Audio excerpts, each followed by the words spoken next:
Ce message est pour le président du Vatican, Monsieur François le Pape.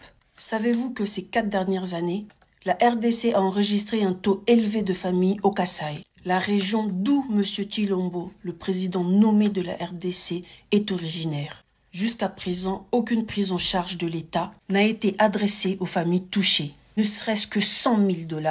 En RDC, nous avons enregistré encore des milliers de morts, du massacre et des viols à l'est du pays, au profit de la balkanisation et pour l'intérêt des Occidentaux et du Vatican. Les familles congolaises sont déportées et jusqu'à aujourd'hui, aucune prise en charge de l'État n'a été adressée aux survivants et aux familles des victimes. Ils vivent en RDC dans des camps de réfugiés dans leur propre pays et même pas 100 000 $ n'a été dressé pour leur cause. Des terribles inondations ont frappé la nation, traînant des centaines de morts. Les familles, jusqu'à aujourd'hui, se retrouvent sans toit et vivent dans des rues avec des enfants de bas âge. Et jusqu'à aujourd'hui, aucune aide de l'État, ne serait-ce que 100 000 $. En RDC, les malades ne sont pas pris en charge en urgence, sans payer une caution de 300 $, sachant que les Congolais vivent avec une moyenne de 1 $ par jour. Pour être transfusé, il faut un acompte de 150 $ par poche de sang et ramener 2 donneurs. Et jusqu'à aujourd'hui, les familles ne reçoivent aucune aide de l'État, ne serait-ce que 100 000 $. Dans un pays où le taux d'incidence de la pauvreté est de 80 % et le taux de chômage à 84 %. Mais pour votre arrivée, Monsieur François le Pape, un podium de 1480 mètres carrés avec ascenseur et toilettes de luxe sera construit pour un coût d'environ 15 millions de $.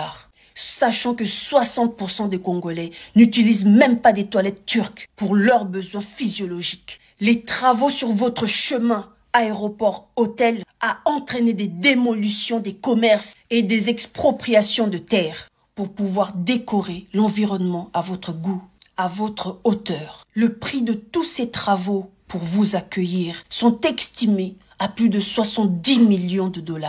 Sans compter les cadeaux que vous allez recevoir, l'or, diamants et j'en passe. Comme d'habitude. Mes questions sont, pensez-vous que votre venue en RDC aide le peuple congolais? Pensez-vous que l'État congolais doit prioriser les dépenses de plus de 70 millions de $ pour votre séjour de 4 jours que la vie des Congolais?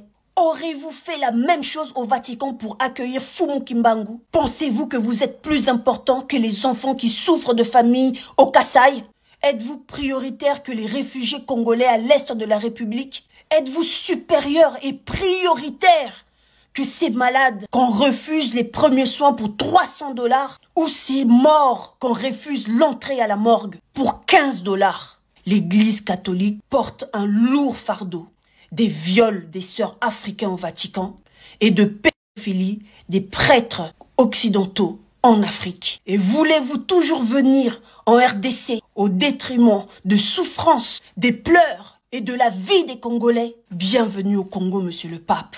Peuple congolais, nous ne sommes plus au temps de l'esclavagisation spirituelle du temps colonial. Considérez-vous comme des hommes dignes, respectables et respectés, et non pas comme des esclaves qui se préparent à accueillir leur maître. Boycottez la venue du pape. N'allez pas l'accueillir. N'assistez pas à ses discours ni à ses messes. Et si vous y allez, n'oubliez pas les tomates.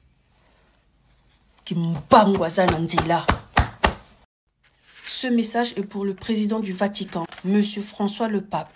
Savez-vous que ces 4 dernières années, la RDC a enregistré un taux élevé de familles au Kasaï, la région d'où Monsieur Tshilombo, le président nommé de la RDC, est originaire. Jusqu'à présent, aucune prise en charge de l'État n'a été adressée aux familles touchées, ne serait-ce que 100 000 $.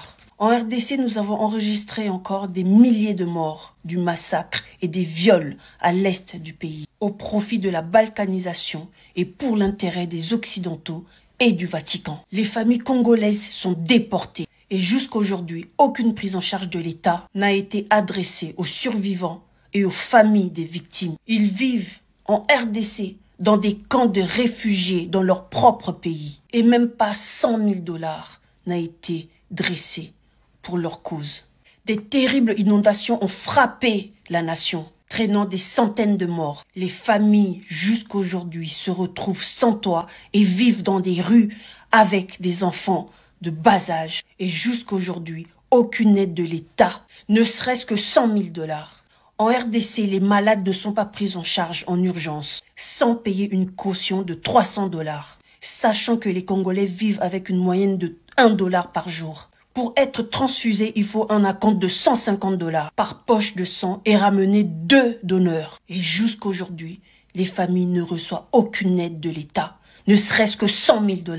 Dans un pays où le taux d'incidence de la pauvreté est de 80% et le taux de chômage à 84%. Mais pour votre arrivée, Monsieur François le Pape, un podium de 1480 mètres carrés avec ascenseur et toilettes de luxe sera construit pour un coût d'environ 15 millions de $. Sachant que 60% des Congolais n'utilisent même pas des toilettes turques pour leurs besoins physiologiques. Les travaux sur votre chemin aéroport, hôtel, a entraîné des démolitions des commerces et des expropriations de terres pour pouvoir décorer l'environnement à votre goût, à votre hauteur. Le prix de tous ces travaux pour vous accueillir sont estimés à plus de 70 millions de $, sans compter les cadeaux que vous allez recevoir, l'or, diamants et j'en passe. Comme d'habitude, mes questions sont: pensez-vous que votre venue en RDC aide le peuple congolais? Pensez-vous que l'État congolais doit prioriser les dépenses de plus de 70 millions de $ pour votre séjour de 4 jours que la vie des Congolais? Aurez-vous fait la même chose au Vatican pour accueillir Fumu Kimbangu? Pensez-vous que vous êtes plus important que les enfants qui souffrent de famine au Kasaï? Êtes-vous prioritaire que les réfugiés congolais à l'est de la République? Êtes-vous supérieur et prioritaire que ces malades qu'on refuse les premiers soins pour 300 $, ou ces morts qu'on refuse l'entrée à la morgue pour 15 $?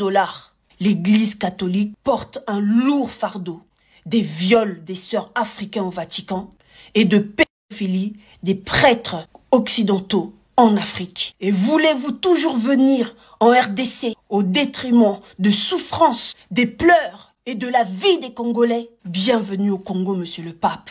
Peuple congolais, nous ne sommes plus au temps de l'esclavagisation spirituelle du temps colonial. Considérez-vous comme des hommes dignes, respectables et respectés, et non pas comme des esclaves qui se préparent à accueillir leur maître. Boycottez la venue du pape. N'allez pas l'accueillir. N'assistez pas à ses discours ni à ses messes. Et si vous y allez, n'oubliez pas les tomates. Kimbangwaza Nanzela.